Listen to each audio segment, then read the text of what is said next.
Hello everyone, welcome to our channel. ഇന്ന് നമ്മൾ discuss ചെയ്യാൻ പോകുന്നത് കെമിസ്ട്രി ഇൻ എവറിഡേ ലൈഫ് എന്ന മൊഡ്യൂളിലെ ഫുഡ് ഇൻഡസ്ട്രി എന്ന ടോപ്പിക്കിനെ കുറിച്ചാണ്. ഫുഡ് ഇൻഡസ്ട്രിയുമായിട്ട് റിലേറ്റ് ചെയ്ത രണ്ടാമത്തെ വീഡിയോ ആണിത്. അപ്പോൾ ആദ്യത്തെ വീഡിയോ കാണാത്തവരുണ്ടെങ്കിൽ ഒന്ന് പോയി കണ്ടിട്ട് വരാം. ഓക്കെ, നമുക്ക് first question, when do we say that food is adulterated under the PFA Act? What is PFA Act? PFA means Prevention of Food Adulteration Act 1954. So ഈ ഒരു ആക്ട് പ്രകാരം PFA അല്ലെങ്കിൽ prevention of food adulteration act പ്രകാരം ഈ കൊടുത്തിരിക്കുന്ന ഓപ്ഷനിൽ correct ആയത് ഏതാണെന്നാണ് ചോദിച്ചത്. Option A, if it is obtained from A diseased animal, if spices are sold without their essence, if any ingredient is injurious to health, all of the mentioned. Here right answer എന്ന് പറയുന്നത് അഡൾട്രേഷനുമായിട്ട് relate ചെയ്ത് എല്ലാ ഓപ്ഷനും correct ആണ്. All the mentioned. Okay, അപ്പോൾ ഇതെല്ലാം അഡൾട്രേഷനുമായിട്ട് ബന്ധപ്പെട്ട് correct ആണ്. PFA ആക്ട് പ്രകാരം ഇവയെല്ലാം അഡൾട്രേഷനിൽ വരുന്നതാണ്. If it is obtained from A diseased animal, നമ്മൾ ഒരു ഡിസീസ്ഡ് ആനിമൽ ആയിട്ടുള്ള എന്തെങ്കിലും ഒരു അസുഖം വന്ന ഒരു ആനിമലിന്റെ ഇറച്ചി എടുക്കുകയാണെന്നുണ്ടെങ്കിൽ അത് നമ്മൾ വിൽക്കാൻ വേണ്ടി വെക്കുകയാണെന്നുണ്ടെങ്കിൽ അത് അഡൾട്രേഷൻ എക്സാമ്പിൾ ആണ്.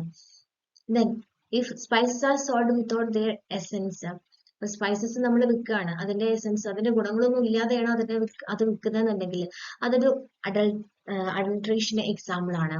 If any ingredient is injuries to health, നമ്മൾ വിൽക്കുന്ന ഈ ഒരു ഫുഡ് പ്രോഡക്റ്റിൽ ഏതെങ്കിലും ഒരു ഇൻഗ്രീഡിയന്റ് നമ്മുടെ ഹെൽത്തിന് ഇഷ്യൂസ് വരികയാണെങ്കിൽ അത് അഡൾട്രേഷൻ എക്സാമ്പിൾ ആണ്.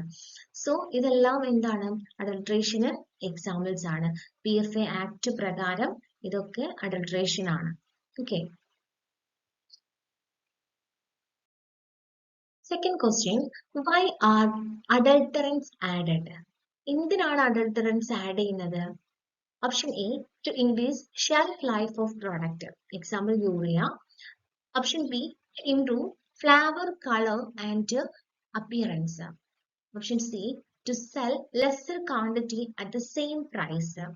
Option D, all the mentioned. Here right answer എന്ന് പറയുന്നത് ഏതാണ്?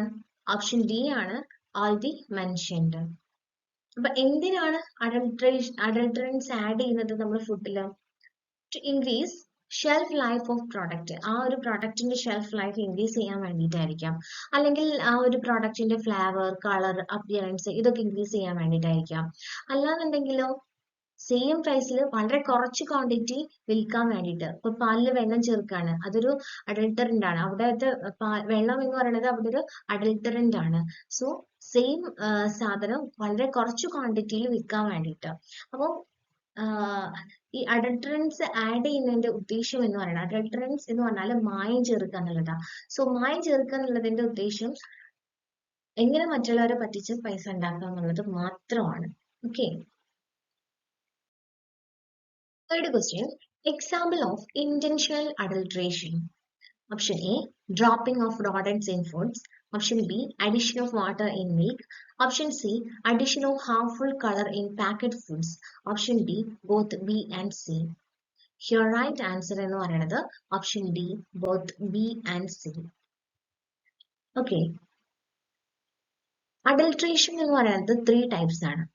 First one, intentional adulteration, incidental adulteration, metallic adulteration.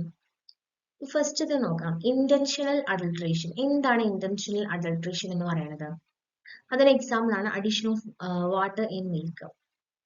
അതായത് നമ്മൾ ഫിനാൻഷ്യൽ ഗെയിൻ കിട്ടാൻ വേണ്ടി മാത്രമായിട്ട് ഫുഡ് ഐറ്റംസിൽ, അതായത് ഫുഡ് ഐറ്റംസിൽ, ഫുഡ് പ്രോഡക്ട്സിൽ നമ്മൾ എന്തെങ്കിലും മായം ചേർക്കുക, ഇതിനെയാണ് ഇന്റൻഷണൽ അഡൾട്രേഷൻ എന്ന് പറയുന്നത്. പാലിൽ വെള്ളം ചേർക്കുക, അതല്ലെങ്കിൽ ഏതെങ്കിലും ഒരു ഫുഡ് ഐറ്റംസിൽ ഹാർംഫുൾ ആയിട്ടുള്ള കളേഴ്സ് ആഡ് ചെയ്യാം. ഇനി അല്ലെങ്കിൽ മുളക് പൊടിയിൽ വല്ല ഇഷ്ടിക്കൊക്കെ പൊടിച്ച് ചേർക്കുക, ചായപ്പൊടിയിൽ ഉപയോഗിച്ച് ഒഴിവാക്കിയ ചായച്ചണ്ടി ഉണക്കിയിട്ട് അത് ആഡ് ചെയ്യാം. ഇത്തരത്തിൽ നമ്മൾ മനഃപൂർവ്വം ചെയ്യുന്ന, നമ്മൾ ഫിനാൻഷ്യൽ ഗെയിൻ കിട്ടാൻ വേണ്ടിയിട്ട് മനഃപൂർവ്വം എന്തൊക്കെ മായം ചേർക്കുന്നു അതെല്ലാം എന്തിലാണ് വരിക? ഇന്റൻഷണൽ അഡൾട്രേഷനിലാണ് വരിക. ഇനി second one incidental adulteration. Incidental adulteration example ആണ് dropping of rodents in foods. അപ്പം ഇത് ഇൻസിഡന്റൽ അഡൾട്രേഷൻ സംഭവിക്കുന്നത് എപ്പോഴാണ്? Happen due to the careless and lack in proper hygienic conditions. അപ്പോൾ ഫുഡ് പ്രോസസ്സ് ചെയ്യുന്ന സമയത്ത് അല്ലെങ്കിൽ സ്റ്റോർ ചെയ്യുന്ന സമയത്ത് അല്ലെങ്കിൽ ട്രാൻസ്പോർട്ട് ചെയ്യുന്ന സമയത്ത് ഒട്ടും വൃത്തിയില്ലാത്ത രീതിയിൽ അല്ലെങ്കിൽ വളരെ കെയർലെസ് ആയിട്ട് ഫുഡ് മെറ്റീരിയൽസിനെ ഡീൽ ചെയ്യുകയാണെന്നുണ്ടെങ്കിൽ സംഭവിക്കുന്നതാണ് ഇൻസിഡന്റൽ അഡൾട്രേഷൻ എന്ന് പറയുന്നത്. Dropping of rodents in foods. അപ്പം ഫുഡിലൊക്കെ ഇപ്പൊ അരിയൊക്കെയാണ് നമ്മൾ ട്രാൻസ്പോർട്ട് ചെയ്യുന്നതെന്നുണ്ടെങ്കിൽ ഒട്ടും ഹൈജീനിക് അല്ലാത്ത രീതിയിലാണ് ഇത് ട്രാൻസ്പോർട്ട് ചെയ്യുന്നുണ്ടെങ്കിൽ അപ്പം വല്ല റോഡൻസിന്റെ ഒക്കെ ഡ്രോപ്പിംഗ്സ് ഒക്കെ അതിൽ വരാനുള്ള ചാൻസ് ഉണ്ട്. അല്ലെങ്കിൽ എലികളുടെ കാഷ്ടം അല്ലെങ്കിൽ അങ്ങനത്തെ എന്തെങ്കിലും ഒക്കെ അതിൽ വരാനുള്ള ചാൻസ് ഉണ്ട്. വല്ല പാറ്റ അല്ലെങ്കിൽ ചെറിയ ചെറിയ ജീവികള് ഇതൊക്കെ അതിനകത്ത് ഉണ്ടാവാനുള്ള ചാൻസ് ഉണ്ട്. അപ്പോൾ അത് പ്രോപ്പർ ആയിട്ട് അത് ഡീൽ ചെയ്യാത്തതിന്റെ ഹൈജീനിക് അല്ലാത്തതിന്റെ ഒരു പ്രശ്നമാണ് ഇൻസിഡന്റൽ അഡൾട്രേഷൻ ഉണ്ടാവാനുള്ള റീസൺ എന്ന് പറയുന്നത്. ലാസ്റ്റ് വൺ എന്ന് പറയുന്നത് മെറ്റാലിക് അഡൾട്രേഷൻ. മെറ്റാലിക് അഡൾട്രേഷൻ എന്ന് പറയുന്നത് ഇപ്പം എന്തെങ്കിലും ഒരു ഫുഡ് പ്രോഡക്ട്സ് നമ്മൾ വയലിലൊക്കെ ഉണ്ടാക്കുകയാണെന്നുണ്ടെങ്കിൽ അതിന്റെ അടുത്ത് വല്ല ഫാക്ടറിയോ മറ്റോ ഉണ്ടെന്നുണ്ടെങ്കിൽ ആ ഫാക്ടറിയിൽ നിന്ന് മലിനജലം ഈ വയലിലേക്ക് ഒഴുക്കി വിടുന്നുണ്ടാവും. സോ ആ മലിനജലത്തിലുള്ള മെറ്റൽസോ അല്ലെങ്കിൽ വേറെ എന്തെങ്കിലും പൊല്യൂട്ടന്റ് ആയിട്ടുള്ള അല്ലെങ്കിൽ ഭയങ്കര ഹാർംഫുൾ ആയിട്ടുള്ള ടോക്സിക് ആയിട്ടുള്ള സബ്സ്റ്റൻസ് ഒക്കെ എന്ത് ചെയ്യാം ഈ വയലിൽ നമ്മൾ കൃഷി ചെയ്യുന്ന ചെടികൾ വലിച്ചെടുക്കാനുള്ള ചാൻസ് ഉണ്ട് ഇല്ലേ? അപ്പം അത്തരത്തില് ഈ വെജിറ്റബിൾസ് ഫ്രൂട്ട്സിൽ ഇതിനകത്തൊക്കെ വരുന്ന അഡൾട്രേഷൻ ആണ് എന്ത് പറയുന്നത്? മെറ്റാലിക് അഡൾട്രേഷൻ എന്ന് പറയുന്നത്. ലെഡ്, ആർസനിക് അല്ലെങ്കിൽ എന്തെങ്കിലും ഇൻഡസ്ട്രീസിൽ നിന്ന് പുറത്തേക്ക് വിടുന്ന എന്തെങ്കിലും മെറ്റൽസ് ഒക്കെ ഈ ഫുഡ് ഐറ്റംസിൽ ഇൻക്ലൂഡഡ് ആവുന്ന ഒരു കണ്ടീഷൻ, അതിനെയാണ് മെറ്റാലിക് അഡൾട്രേഷൻ എന്ന് പറയുന്നത്. ഇത് മനഃപൂർവ്വം ചെയ്യുന്നതല്ല, അത് നമ്മുടെ പൊല്യൂഷൻ കാരണം ഓട്ടോമാറ്റിക്കലി സംഭവിച്ചു പോകുന്നതാണ് മെറ്റാലിക് അഡൾട്രേഷൻ എന്ന് പറയുന്നത്.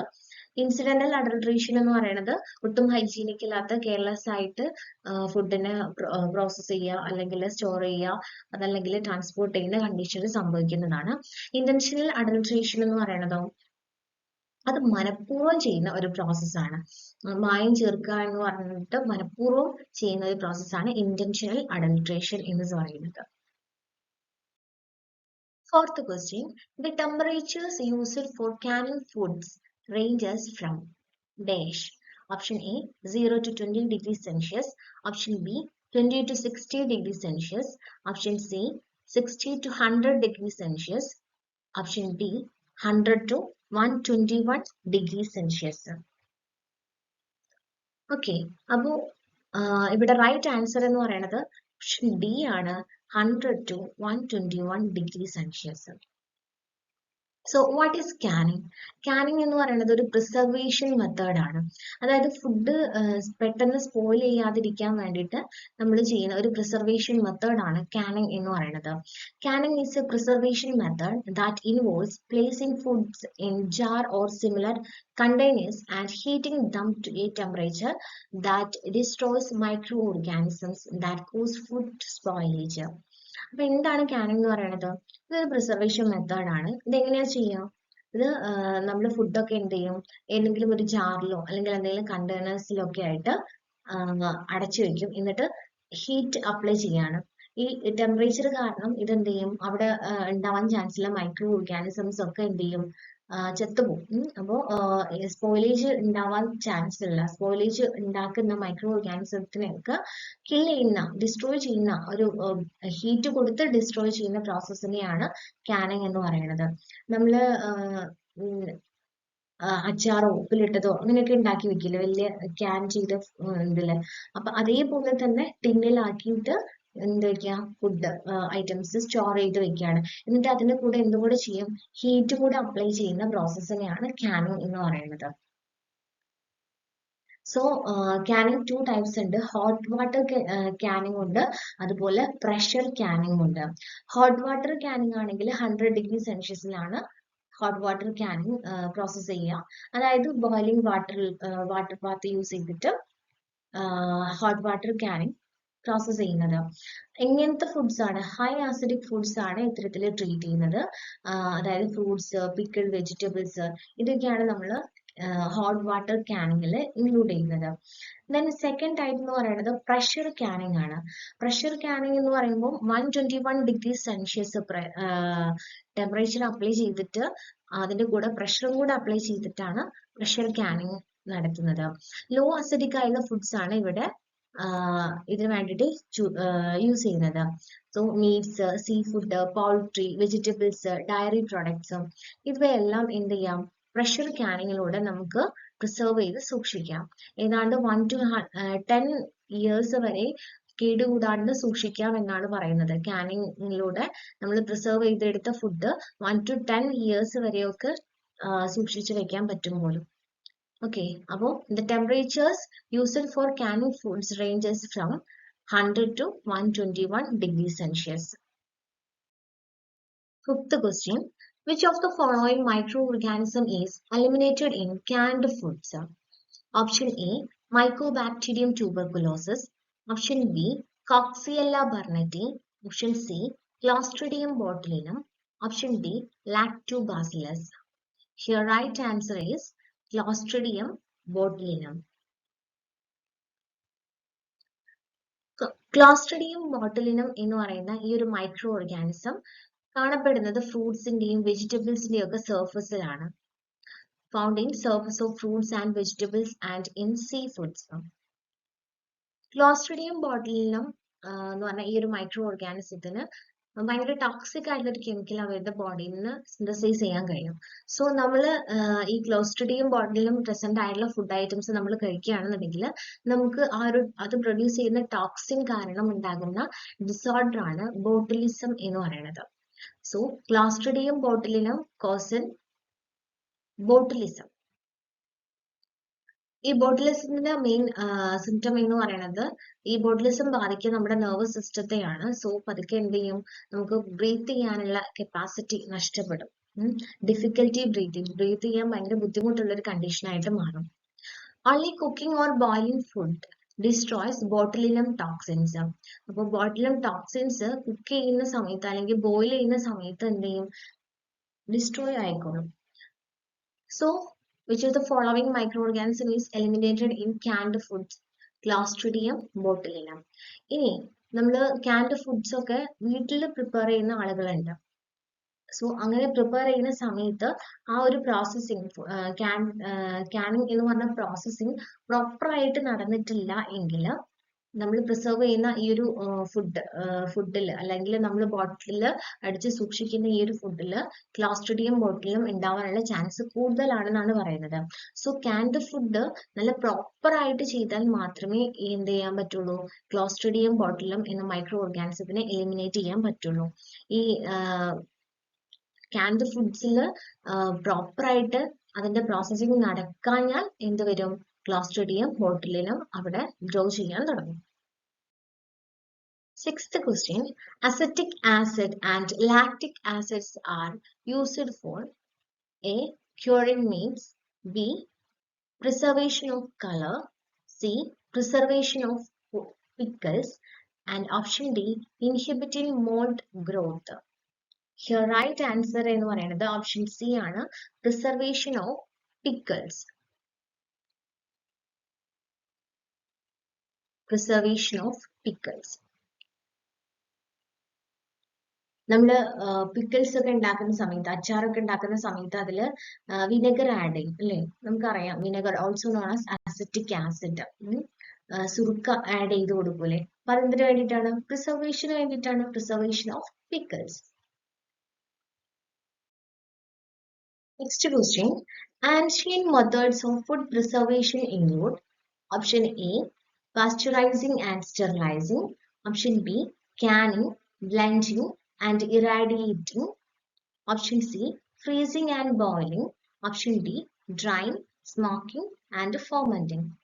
Right answer എന്ന് പറയുന്നത് ഓപ്ഷൻ ഡി ആണ്, drying, smoking and fermenting. So drying എന്ന് പറഞ്ഞാൽ നമുക്കറിയാം അല്ലേ? പിന്നെന്താ, നമുക്ക് ആദ്യം അറിയണതാണ്, പണ്ട് മുതൽക്കേ നമ്മൾ സാധനങ്ങളൊക്കെ ഉണക്കി സൂക്ഷിക്കാറുണ്ട്. Then smoking എന്ന് പറഞ്ഞാൽ is a method of drying. ഡ്രൈയിങ്ങിന്റെ മറ്റൊരു മെത്തേഡ് തന്നെയാണ് and helps keep bacteria carrying insects away during the drying process. അപ്പൊ സ്മോക്കിംഗ് എന്ന് പറയുന്നത് സാധാരണഗതിയിൽ മീറ്റ്സ് ഒക്കെ സൂക്ഷിക്കാൻ വേണ്ടിയിട്ടാണ് എന്ത് ചെയ്യുന്നത്, ഫിഷസ് ഒക്കെ സ്മോക്കിംഗ് ചെയ്തിട്ട് ഡ്രൈ ആക്കി സൂക്ഷിക്കും. സോ സ്മോക്കിങ്ങിന്റെ ഒരു പ്രത്യേകത എന്ന് പറഞ്ഞാൽ നമ്മൾ കനല് യൂസ് ചെയ്തിട്ട് അതിന്റെ മുകളിൽ ഈ ഫിഷസ് ഒക്കെ ഇങ്ങനെ കെട്ടി തൂക്കി വെച്ചിട്ട് എന്ത് ചെയ്യും, അത് ഉണക്കിയെടുക്കുന്ന ഒരു പ്രോസസ് തന്നെയാണ്. അപ്പൊ ആ ഒരു പുകന്റെ ആ ഒരു ടേസ്റ്റ്, അതായത് അവിടെ പുകന്റെ ടേസ്റ്റ് കിട്ടാൻ വേണ്ടിയിട്ട് പല മരത്തിന്റെയും തൊലികളും സ്പൈസസും ഒക്കെ ആഡ് ചെയ്യാറുണ്ടെന്നാണ് പറയണത്. അപ്പൊ അതിന്റെ ആ ഒരു സ്മെല്ലും ആ ഒരു ടേസ്റ്റും ഒക്കെ എന്ത് ചെയ്യും, ഈ ഫിഷസിനൊക്കെ കിട്ടും. പിന്നെ ഡ്രൈ ചെയ്യുന്ന സമയത്ത് വാട്ടർ കണ്ടന്റ് കുറയുന്ന സമയത്ത് എന്ത് ചെയ്യും, മൈക്രോ ഓർഗാനിസത്തിന് പിന്നെ അവിടെ വളരാൻ പറ്റില്ല, ആ ഒരു കണ്ടീഷൻ വരും. So smoking is A method of drying and helps keep bacteria carrying insects away during the drying process. Then fermentation എന്ന് പറഞ്ഞാൽ എന്താണ്, food processing technology that utilizes the growth and metabolic activity of microorganisms for the stabilization and the transformation of food materials. So fermentation എന്ന് പറയുന്നത് എന്താണ്, ഇന്ന് ആദ്യം പറഞ്ഞത് ഡ്രൈയിങ്ങും സ്മോക്കിങ്ങും ഒക്കെ എന്ത് ചെയ്യാണ്, അവിടുത്തെ ഡ്രൈ ചെയ്ത് അല്ലെങ്കിൽ സ്മോക്ക് ചെയ്യുന്ന സമയത്ത് അവിടുത്തെ വാട്ടർ കണ്ടന്റ് നഷ്ടപ്പെടുമ്പോൾ മൈക്രോ ഓർഗാനിസത്തിന് ഗ്രോ ചെയ്യാനുള്ള എബിലിറ്റി നഷ്ടപ്പെടുകയാണ്. എന്നാൽ ഫെർമെന്റേഷൻ എന്ന് പറയുന്ന കേസിൽ എന്താണ്, യൂസ്ഫുൾ ആയിട്ടുള്ള മൈക്രോ ഓർഗാനിസത്തിനെ യൂട്ടിലൈസ് ചെയ്തിട്ട് ഫുഡിനെ സ്റ്റെബിലൈസ് ചെയ്യുക, ട്രാൻസ്ഫോർമേഷൻ നടത്തുക, ഫുഡ് മെറ്റീരിയൽസ് ഒക്കെ പ്രൊഡ്യൂസ് ചെയ്യുക, ഇതൊക്കെയാണ് ഫെർമെന്റേഷൻ എന്ന് പറയുന്ന പ്രോസസ്സ്. അതായത് നല്ല മൈക്രോ ഓർഗാനിസത്തിനെ യൂസ് ചെയ്തുകൊണ്ട് ഫുഡിനെ സ്റ്റെബിലൈസ് ചെയ്യുന്ന പ്രോസസ്സിനെയാണ് ഫെർമെന്റേഷൻ എന്ന് പറയുന്നത്. യോഗട്ട് ഒക്കെ അത് ആ രീതിയിലാണ് പ്രോസസ് ചെയ്തെടുക്കുന്നത്. അതുപോലെ ചില ചീസുകളൊക്കെ ഫെർമെന്റേഷൻ നടത്തിയിട്ടാണ് പ്രോസസ് ചെയ്ത് എടുക്കുന്നത്. Okay. 8th question. Keeping food above 140 degree Fahrenheit or 60 degree Celsius. Food items ഒക്കെ 140 ഡിഗ്രി ഫാരൻഹീറ്റ് അല്ലെങ്കിൽ 60 ഡിഗ്രി സെൽഷ്യസിൽ എബോവ് കീപ്പ് ചെയ്യുകയാണെന്നുണ്ടെങ്കിൽ option A increases microbial growth, option B slows chemical deterioration, option C decreases chemical reactions, option D reduces the growth of pathogens. Here right answer എന്ന് പറയുന്നത് option D ആണ്, reduces the growth of pathogens. Most pathogens do not grow above 140 degree Fahrenheit. Okay. അപ്പോൾ മിക്ക പാത്തോജൻസും maximum അവർക്ക് survive ചെയ്യാൻ പറ്റുന്ന temperature എന്ന് പറയുന്നത് 60 ഡിഗ്രി സെൽഷ്യസ് വരെയാണ്. അതിന്റെ മുകളിലേക്ക് എന്ത് ചെയ്യില്ല, നോർമൽ കേസിലുള്ള പാത്തോജൻസും ഒന്നും എന്ത് ചെയ്യില്ല, ഗ്രോ ചെയ്യില്ല. സോ നോട്ട് ചെയ്ത് വയ്ക്കുക, 60 degree Celsius or 140 degree Fahrenheit. 9th question. Which of the following artificial sweeteners can be only used in soft drinks? Option A aspartame, option B allicin, option C sucralose, option C saccharin. Here right answer എന്ന് പറയുന്നത് option A aspartame ആണ്. So which of the following artificial sweeteners can be only used in soft drink? Soft drinkൽ use ചെയ്യുന്ന artificial sweetener ആണ് aspartame എന്ന് പറയുന്നത്. So അസ്പാർട്ടൈം എന്ന് പറയുന്നത് അസ്പാർട്ടിക് ആസിഡും ഫീനൈൽ അലനിനും കൂടെ കമ്പൈൻ ചെയ്തിട്ട് ഫോം ചെയ്യുന്നതാണ് അസ്പാർട്ടൈം എന്ന് പറയുന്നത്. സൂക്രോസിനേക്കാളും എത്രയോ മടങ്ങ് സ്വീറ്റ്നെസ് കൂടിയിട്ടുള്ള ആർട്ടിഫിഷ്യൽ സ്വീറ്റ്നർ ആണ് അസ്പാർട്ടൈം എന്ന് പറയുന്നത്. The question. Allicin is dash times sweeter than cane sugar. Allicin എന്ന് പറയുന്നത് 2000 times sweeter than cane sugar. So here right answer എന്ന് പറയുന്നത് ഓപ്ഷൻ D ആണ്, 2000. Allicin is a very strong sweetener and provides uncontrollable sweetness to food. അത്രയ്ക്കും strong ആയിട്ടുള്ള ഒരു sweetener ആണ് അലറ്റീൻ എന്ന് പറയുന്നത്. Next question, which of the following is not a preservative? Option A, dulcin. Option B, potassium metasulfite. Option C, sodium benzoate. Option D, sorbic acid salt. Here right answer എന്ന് പറയുന്നത് dulcin ആണ്. Okay, അപ്പോ എന്താ ഈ preservative എന്ന് പറഞ്ഞാല് നമ്മൾ ഫുഡിൽ ആഡ് ചെയ്യുന്ന സമയത്ത് ആ ഫുഡ് കേടുവരാതെ സൂക്ഷിക്കുന്നതിന് വേണ്ടിയിട്ട് നമ്മൾ ആഡ് ചെയ്യുന്ന സബ്സ്റ്റൻസുകളാണ് അല്ലെങ്കിൽ കെമിക്കൽസുകളാണ് പ്രിസർവേറ്റീവ്സ് എന്ന് പറയുന്നത്. സോ ആ ഫുഡിന്റെ ന്യൂട്രീഷണൽ വാല്യൂസിൽ യാതൊരുവിധ ചേഞ്ച് വരരുത്, സ്പോയിലേജ് നടത്താതെ പ്രിവെന്റ് ചെയ്ത് പ്രിസർവ് ചെയ്ത് സൂക്ഷിക്കുന്ന വസ്തുക്കളെയാണ് പ്രിസർവേറ്റീവ്സ് എന്ന് പറയുന്നത്. ഇവിടെ ഡൾസിൻ എന്ന് പറയുന്നത്, ഡൾസിൻ ഈസ് എ ആർട്ടിഫിഷ്യൽ സ്വീറ്റ്നർ. ഡൾസിൻ എന്ന് പറയുന്നത് ഈസ് ആൻ ആർട്ടിഫിഷ്യൽ സ്വീറ്റ്നർ ആണ്. ഓക്കെ, അപ്പൊ ഇന്നത്തെ ക്ലാസ്സിൽ ഇത്രയാണ് ഇൻക്ലൂഡ് ചെയ്തിട്ടുള്ളത്. അപ്പൊ ഇന്ന് നമ്മൾ ഏതൊക്കെ ഭാഗങ്ങളിൽ നിന്നുള്ള MCQs ആണ് ഡിസ്കസ് ചെയ്തത്? ഫുഡ് അഡൾട്രേഷൻസ് ഉണ്ട്, പിന്നെ ഫുഡ് പ്രിസർവേറ്റീവ്സ് ഉണ്ട്, ദെൻ ആർട്ടിഫിഷ്യൽ സ്വീറ്റ്നേഴ്സ്. അപ്പം ഇത്രയും ഭാഗങ്ങളിൽ നിന്നുള്ള ക്വസ്റ്റ്യൻസ് ആണ് ഞാൻ ഇന്നത്തെ വീഡിയോയിൽ ഇൻക്ലൂഡ് ചെയ്തിട്ടുള്ളത്. സോ നെക്സ്റ്റ് ഡേ നമുക്ക് മറ്റൊരു ടോപ്പിക്കും അതുമായി റിലേറ്റ് ചെയ്തുള്ള ക്വസ്റ്റ്യൻസും അതിന്റെ എക്സ്പ്ലനേഷനുമായിട്ട് കാണാം. Okay, thank you.